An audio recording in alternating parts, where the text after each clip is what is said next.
আজকেও আমি বড়শি দিয়ে বড় বড় কয়টা তাজা পুঁটি মাছ ধরেছি। আসসালামু আলাইকুম everyone, welcome back to my channel. সবাই কেমন আছেন? আশা করি সবাই ভালো আছেন। আমিও আপনাদের দোয়ায় আলহামদুলিল্লাহ অনেক ভালো আছি। সকালবেলা আমার চাচি শাশুড়ি শাক কেটে দিতেছে।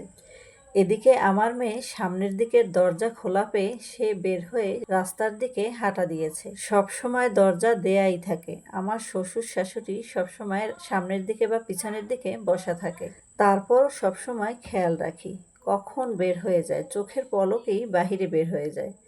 যাই হোক, আমাকে টাটা দিয়ে চলে যাইতেছে দেখেন।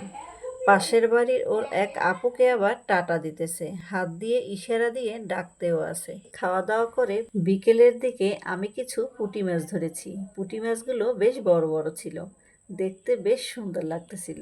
এত বড় বড় পুঁটি মাছ দেখে মনে হচ্ছে পুঁটি মাছ না, কাতল মাছ ধরেছি আমি। আজকেও কিন্তু বড়শিতে আমি একটা ছোট শোল মাছ পেয়েছি। দেখেন শোল মাছটা কেমন ছটকা মারতেছে। আমার এই মাছ ধরা কার কার কাছে ভালো লাগে আমাকে অবশ্যই কমেন্টে জানাবেন। তো আজকের ভিডিও এই পর্যন্ত।